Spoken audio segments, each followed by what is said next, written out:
شروع اللہ کا نام لے کر جو بڑا مہربان نہایت رحم والا ہے۔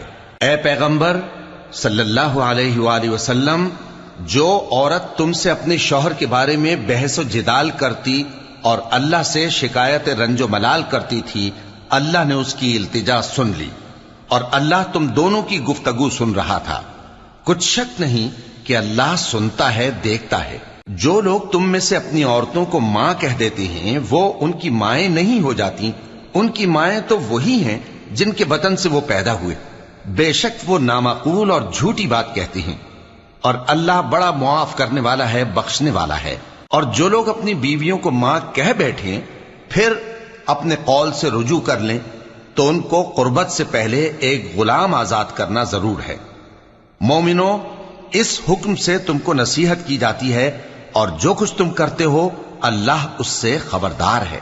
اب جس کو غلام نہ ملے وہ قربت سے پہلے لگاتار 2 مہینے کے روزے رکھے، پھر جس کو اس کا بھی مقدور نہ ہو اسے 60 محتاجوں کو کھانا کھلانا چاہیے۔ یہ حکم اس لیے ہے کہ تم اللہ اور اس کے رسول کے فرما بردار ہو جاؤ، اور یہ اللہ کی حدیں ہیں، اور نہ ماننے والوں کے لیے درد دینے والا عذاب ہے۔ جو لوگ اللہ اور اس کے رسول کی مخالفت کرتے ہیں وہ اسی طرح ذلیل کیے جائیں گے جس طرح ان سے پہلے لوگ ذلیل کیے گئے تھے، اور ہم نے صاف صاف آیتیں نازل کر دی ہیں، اور جو نہیں مانتے ان کو ذلت کا عذاب ہوگا۔ جس دن اللہ ان سب کو جلا اٹھائے گا تو جو کام وہ کرتے رہے ان کو جتائے گا۔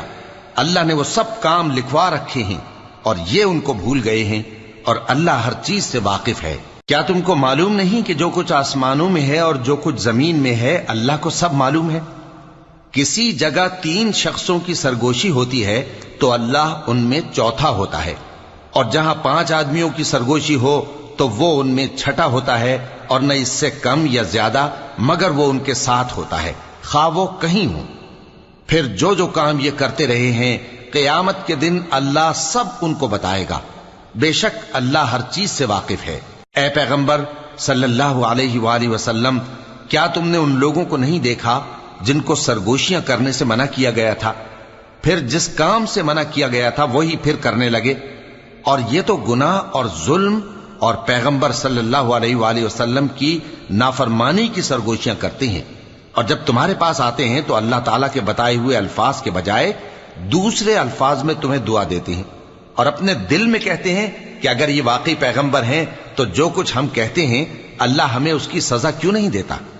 اے پیغمبر صلی اللہ علیہ وآلہ وسلم، ان کو دوزخ ہی کی سزا کافی ہے، یہ اسی میں داخل ہوں گے اور وہ بری جگہ ہے۔ مومنو، جب تم آپس میں سرگوشیاں کرنے لگو تو گناہ اور زیادتی اور پیغمبر کی نافرمانی کی باتیں نہ کرنا، بلکہ نیکوکاری اور پرہیزگاری کی باتیں کرنا، اور اللہ سے جس کے سامنے جمع کیے جاؤ گے ڈرتے رہنا۔ منافقوں کی سرگوشیاں تو شیطان کے اکسانے سے ہیں، جو اس لیے کی جاتی ہیں کہ مومن ان سے رنجیدہ ہوں، مگر اللہ کے حکم کے سوا ان سے انہیں کچھ نقصان نہیں پہنچ سکتا۔ تو مومنوں کو چاہیے کہ اللہ ہی پر بھروسہ رکھیں۔ مومنوں، جب تم سے کہا جائے کہ مجلس میں کھل کر بیٹھو تو کھل کر بیٹھا کرو، اللہ تم کو کشادگی بخشے گا، اور جب کہا جائے کہ اٹھ کھڑے ہو تو اٹھ کھڑے ہوا کرو۔ جو لوگ تم میں سے ایمان لائے ہیں اور جن کو علم عطا کیا گیا ہے اللہ ان کے درجے بلند کرے گا، اور اللہ تمہارے سب کاموں سے واقف ہے۔ مومنو، جب تم پیغمبر کے کان میں کوئی بات کہو تو بات کہنے سے پہلے مساکین کو کچھ خیرات کر دیا کرو، یہ تمہارے لیے بہت بہتر اور پاکیزگی کی بات ہے، اور اگر خیرات تم کو میسر نہ آئے تو اللہ بخشنے والا مہربان ہے۔ کیا تم اس سے کہ پیغمبر کے کان میں کوئی بات کہنے سے پہلے خیرات کرو ڈر گئے؟ پھر جب تم نے ایسا نہ کیا اور اللہ نے تمہیں معاف کر دیا تو نماز قائم کرتے رہو اور زکوٰۃ دیتے رہو، اور اللہ اور اس کے رسول صلی اللہ علیہ وآلہ وسلم کی فرما برداری کرتے رہو، اور جو کچھ تم کرتے ہو اللہ اس سے خبردار ہے۔ بھلا تم نے ان لوگوں کو نہیں دیکھا جو ایسے لوگوں سے دوستی کرتے ہیں جن پر اللہ کا غضب ہوا؟ وہ نہ تم میں ہے نہ ان میں، اور جان بوجھ کر جھوٹی باتوں پر قسمیں کھاتے ہیں۔ اللہ نے ان کے لیے سخت عذاب تیار کر رکھا ہے۔ یہ جو کچھ کرتے ہیں یقیناً برا ہے۔ انہوں نے اپنی قسموں کو ڈھال بنا لیا ہے اور لوگوں کو اللہ کے رستے سے روک دیا ہے، سو ان کے لیے ذلت کا عذاب ہے۔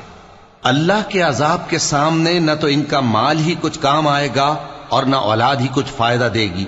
یہ لوگ اہل دوزخ ہیں، اس میں ہمیشہ جلتے رہیں گے۔ جس دن اللہ ان سب کو جلا اٹھائے گا تو جس طرح تمہارے سامنے قسمیں کھاتے ہیں اسی طرح اس کے سامنے بھی قسمیں کھائیں گے اور خیال کریں گے کہ ایسا کرنے سے کام چل جائے گا۔ سنو، یہی تو ہیں جھوٹے۔ شیطان نے ان کو قابو میں کر لیا ہے اور اللہ کی یاد ان کو بھلا دی ہے۔ یہ لوگ شیطان کا ٹولہ ہیں، اور سن رکھو کہ شیطان کا ٹولہ ہی نقصان اٹھانے والا ہے۔ جو لوگ اللہ اور اس کے رسول صلی اللہ علیہ وآلہ وسلم کی مخالفت کرتے ہیں وہ نہایت ذلیل ہوں گے۔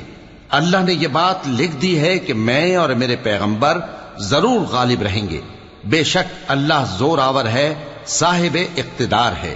جو لوگ اللہ پر اور روز قیامت پر ایمان رکھتے ہیں تم ان کو اللہ اور اس کے رسول صلی اللہ علیہ وآلہ وسلم کے دشمنوں سے دوستی کرتے ہوئے نہ دیکھو گے، خواہ وہ ان کے باپ یا بیٹے یا بھائی یا خاندان ہی کے لوگ ہوں۔ یہ وہ لوگ ہیں جن کے دلوں میں اللہ نے ایمان کو نقش کر دیا ہے اور اپنے فیض سے ان کی مدد کی ہے، اور وہ ان کو بہشتوں میں جن کے نیچے نہریں بہ رہی ہیں داخل کرے گا، جن میں وہ ہمیشہ رہیں گے۔ اللہ ان سے خوش اور وہ اللہ سے خوش۔ یہی لوگ اللہ کی جماعت والے ہیں۔